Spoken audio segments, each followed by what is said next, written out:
Hello everybody. Welcome back to Sherry Tries That, or welcome if you're new to my channel. If you are new to my channel, I want you to know that this is not my typical video. Normally in my videos I am doing something, trying something, Sherry Tries That, but that will not be the case today.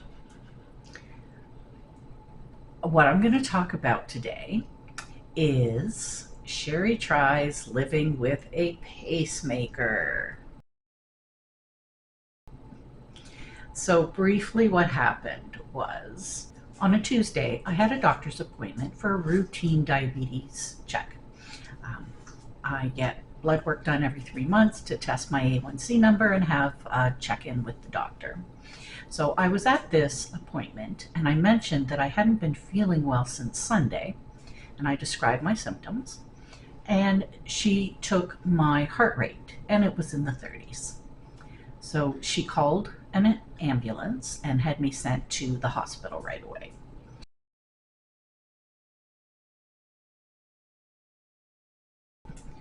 I was in emergency for 24 hours until a bed became available for me in the CCU ward, and then I was moved there. I was in the hospital from Tuesday afternoon until Friday morning, and during that time I had more blood taken than I can count. I had 4 chest x-rays, over like 2 chest x-rays done at one point and then 2 chest x-rays done at another point. I had a couple of CT scans and about 6 or 7 EKGs done.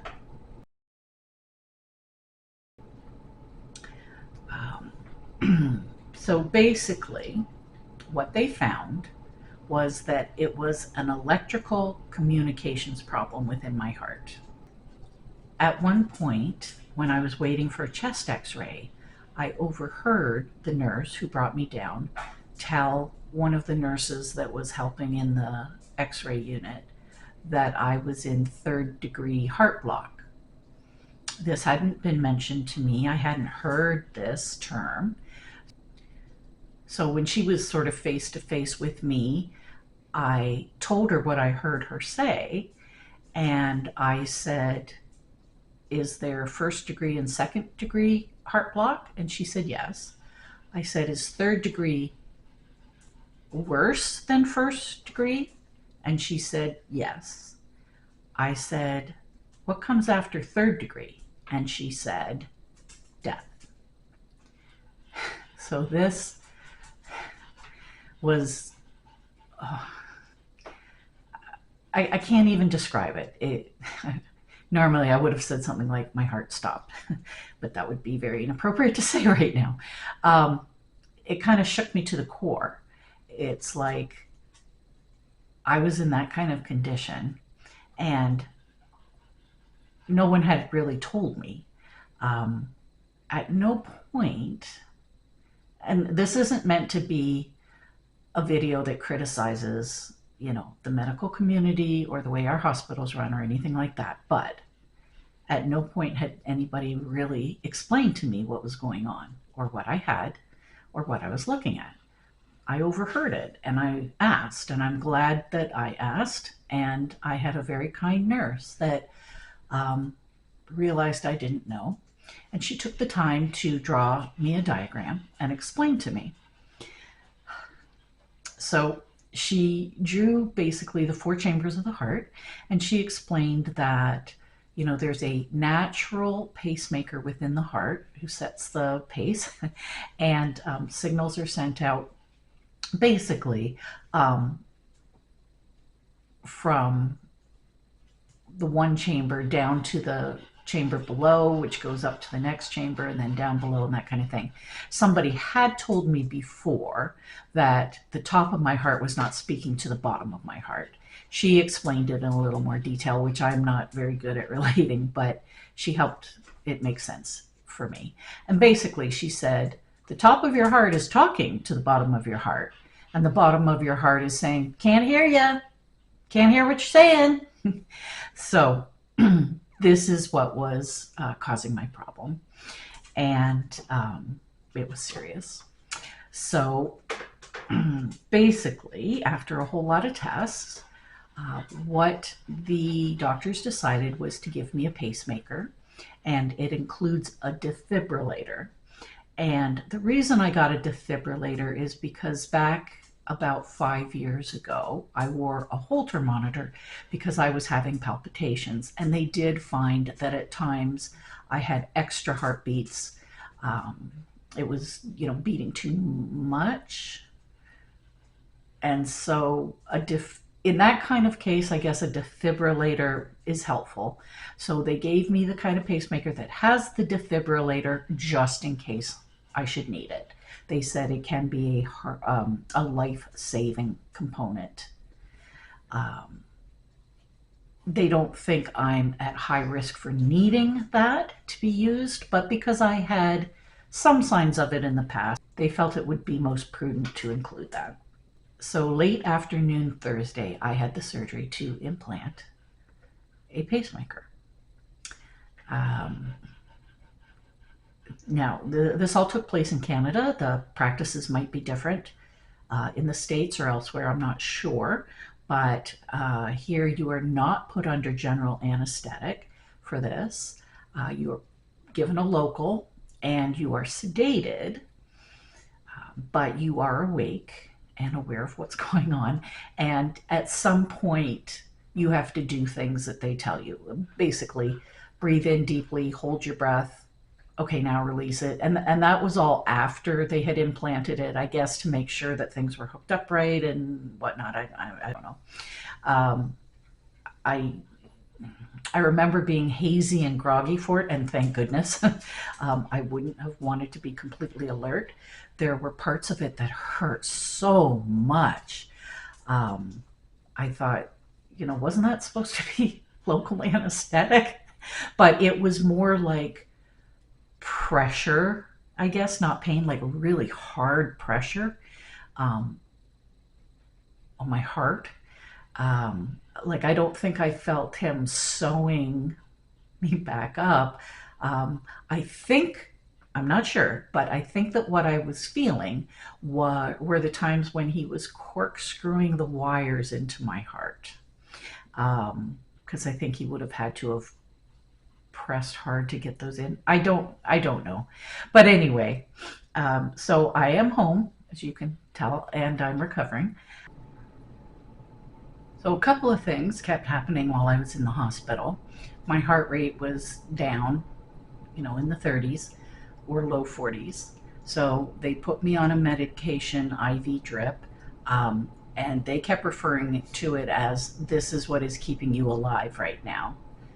Um, One of the side effects of that medication was that it made my hands shake like I had full on Parkinson's. um, the first Nobody told me to expect this, so the first time that I saw my hands shaking so badly, I was really scared. um, my sister is a doctor, lives in another city, so we were communicating by text. I mentioned it to her, and she said that limb tremors is a common side effect of the medication they've got you on. So that made me feel better because then I at least knew it was a known thing, it was a common thing, and once I was off that, they would stop. But, a friend brought me books to read. I couldn't read the books because I couldn't hold them still enough to read them. Um, Feeding myself, it was a little more challenging, with the hands shaking so much.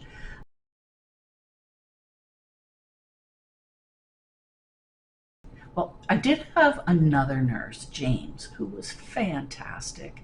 He was kind, he was patient, and he explained things to me. And he taught me more about this situation than anybody. Um, and I'm very grateful for him and Jane, the other nurse who took the time to, draw me the diagram and explain things. So grateful for them. Um, But that was freaky. That was freaky. One of the things I had asked James was, if this medication is keeping me alive by raising my heart rate, why can't I just go on that instead of having a pacemaker put in? And he explained a lot of reasons why. Um, and I certainly wouldn't have wanted the handshakes for the rest of my life.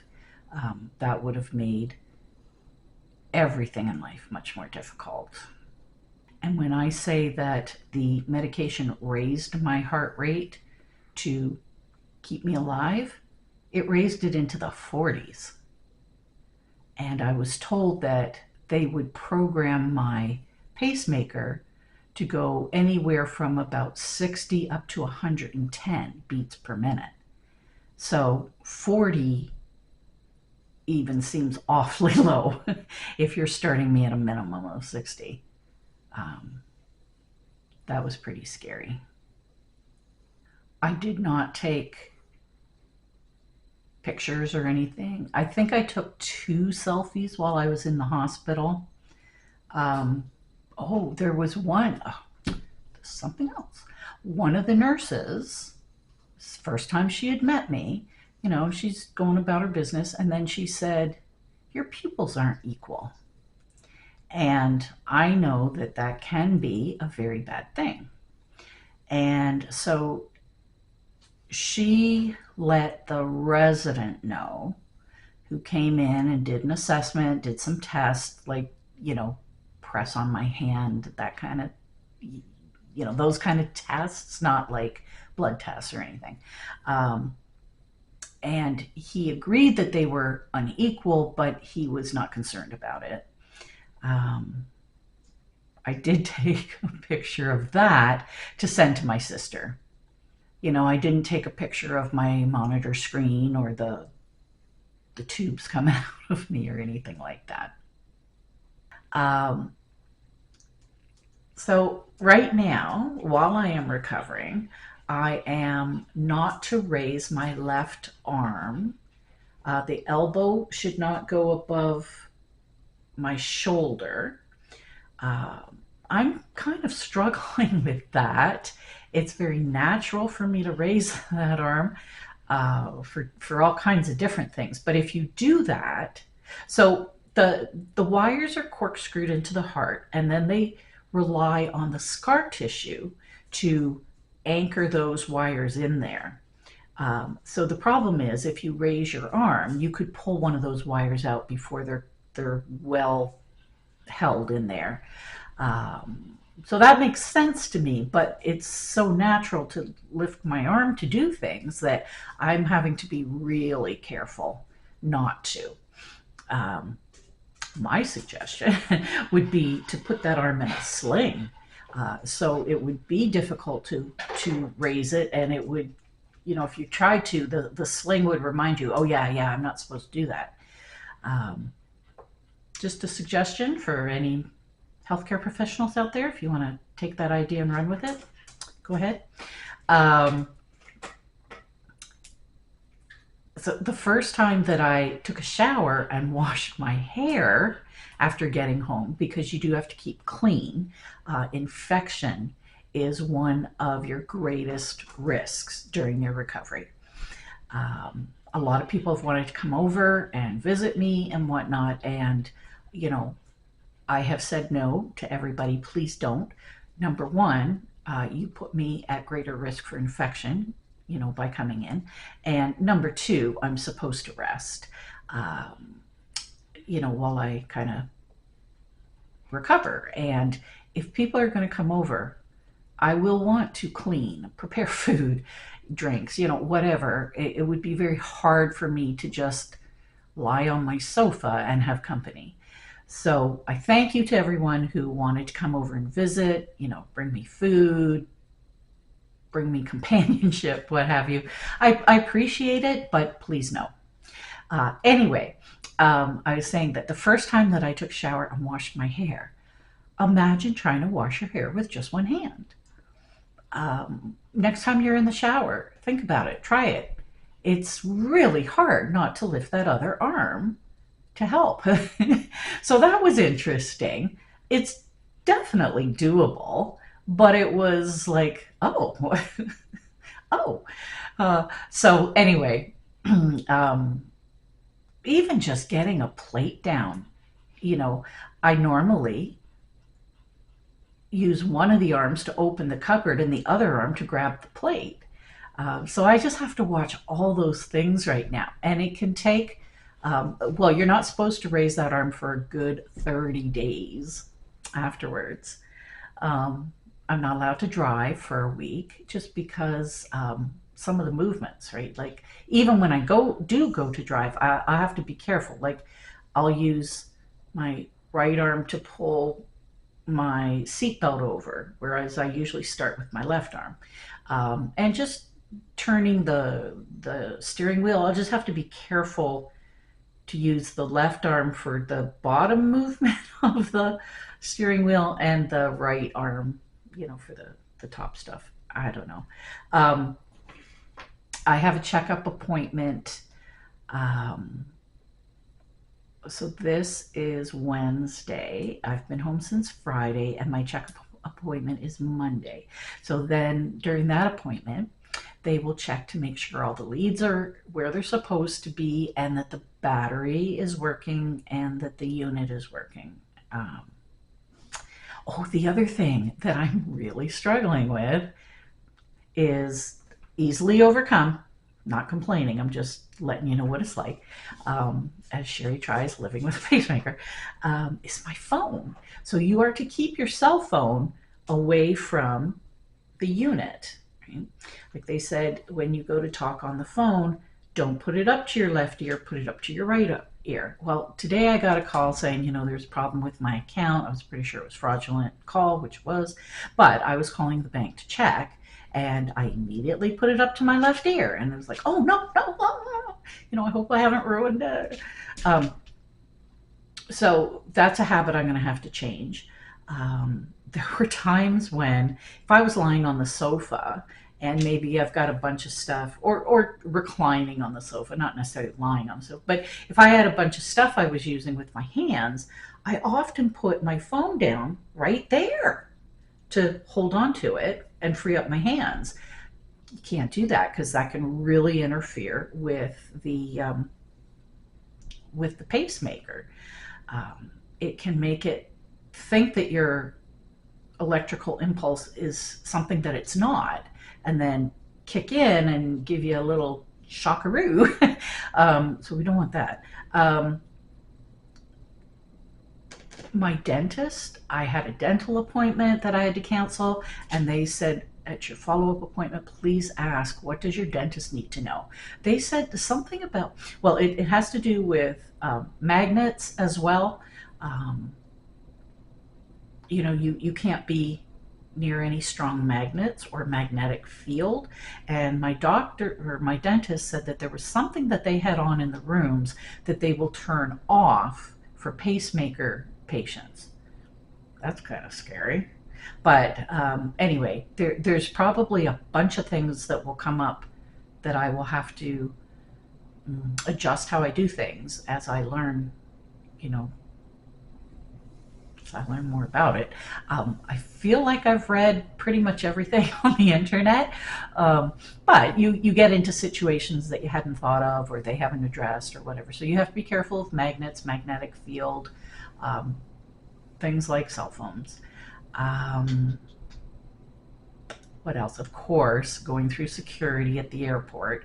I don't have any trips planned, but you have to let them know that you have a pacemaker. So I think that you don't go through the normal thing that you go through because they've got, magnetic or something. Um, they can use the wand on you, but you ask them, please don't keep it over this area. They can wave it quickly, but don't like hang out there. The security systems at stores. They said you can pass through it, but don't linger in the doorway. So there's things like that, which for the paranoid me, it's like, do we all know that these things are passing through our body all the time? Um, anyway, I won't go there right now. um, so I'm watching the site to make sure it doesn't get infected. Um, it is starting to itch, but I think that that's the let's see if you can see it. Yeah, I think that that's from the adhesive patch that's over it, because it kind of itches like around the edges. But I have to be careful not to scratch. You know, if I actually break the skin, it's easier for infection to set in, all that kind of stuff. I don't do well with itching, but this has been okay. It's been okay. Um, I'm finding during my recuperation period, it is really hard for me to just sit and not do something. Like I'm watching TV and movies and stuff, but even when I'm watching TV, I'm usually always doing something else. And one day I did do like a little bit of cleaning, light cleaning, a little bit of this, a little bit of that, and the next day I felt more sore. So I thought perhaps I've overdone it. Didn't feel like a lot at the time, but perhaps I've overdone it. I think I better take it down a notch. It so it's hard for me to just sit there, especially when I have so much stuff that needs to be done, and I just feel so lazy just lying there. The other thing I would have liked to have done is take short walks, kind of build up my strength and get used to walking around again, but this is taking place during the record-breaking heat waves in North America. Um, in Canada yesterday, I think it was, it was in the low 40s Celsius, which I think it was 42 at one point, and I did the conversion, and that's 107 Fahrenheit. I can't be out walking in that kind of heat. Nobody should be out walking in that kind of heat, and definitely not when you're recovering from surgery around your heart. So I'm so grateful that I have a relatively new air conditioner that can keep up with the heat, and it's just going all day long, but I'm so grateful for it. So grateful. Um, so I just wanted to let everybody know kind of what's up with me, and that now I will be trying living with a pacemaker. I have not, my head is, I am having trouble wrapping my mind around the fact that I have a pacemaker. Um, oh, they never figured out what happened, like why this happened. Um, it's nothing that I did. It's nothing that I neglected to do. It's an electrical communication problem. Um, but they don't know kind of what set it off or what caused it. So they said, we don't know why it happened, but we know how to fix it. So that's where I'm at with that. And I will be learning how to live with this as we go forward. Um, Everything that I've read said that most of the time, most most people are able to live long, healthy lives with a pacemaker. And in fact, many people's quality of life improved. And I'm hoping that for me. I was finding that, you know, a lot of things tired me out, and just everything seemed like a chore, you know. This is like, I had to really steel myself up to do things that other people would just pop up and do. So I am hoping for a better quality of life with the pacemaker. This did not cure my other heart issue. It has nothing to do with my other heart issue. So that will still affect me. I have HCM, and we can do that in another video if anybody's interested. I won't go into that, but there are restrictions due to that, um, and that will still affect me, but I'm still hoping for a better quality of life with the pacemaker. Um, for anyone concerned, the puppies were well cared for in my absence. My dear friend Dean came over to the house multiple times every day to take care of the puppies. And I thank you for that, Dean. Load off my mind to not have to worry about the puppies means a lot. When I got home, I was afraid that the puppies would, kind of rush me, jump up on me, um, kind of be all over me. And I was worried about protecting the pacemaker. You wouldn't have known I was even gone by watching them. They seemed like they couldn't have cared any less. So I'm not sure if I was getting the cold shoulder or if they were just so well taken care of that they really didn't miss me. Or maybe they don't love me as much as I thought they did. Maybe I'm just a source of food. I don't really believe that, but I was happy to let them get back into their normal routine. Um, Dean and I had talked about, whether he would take the dogs to his house. He has a dog, but they know his dog, and that would be fine. Um, of course, with Sophie being blind, that's an extra concern with her going into somebody else's house. Um, she has been in his house because I used to work for them out of their house, and sometimes they came to work with me, but it's been a long time, and her cognitive mapping is not as good as it used to be.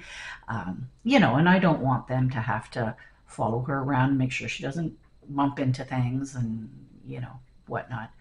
But we decided that they would be more comfortable and less traumatized if they stayed in their own house. But that meant Dean had to, come to my house a number of times every day. But he did, and Dean, I thank you. The puppies are kind of back to their normal routines. I think they're loving having mom home with them all day. So when I go back to work, I think there's going to be some separation anxiety there for both of us. But that's yet to come. So we'll tackle that when it's here. So this is where I would normally say, what do you think? Do you think you'll try this? And obviously that would be inappropriate. I hope nobody has to have one. But if you do, it's not life ending. It might be life bettering. So I'm sorry for my absence last week, but I was busy having a pacemaker put in. But thanks for watching. If you have a pacemaker, if you know somebody who has a pacemaker, please leave your comments. Let me know what difference it's meant for that person or for you. If you have tips and tricks, please feel free to leave them. I enjoy getting your comments so much. I really do. So thank you for joining me on Sherry Tries That, and I'll see you in the next video. Bye.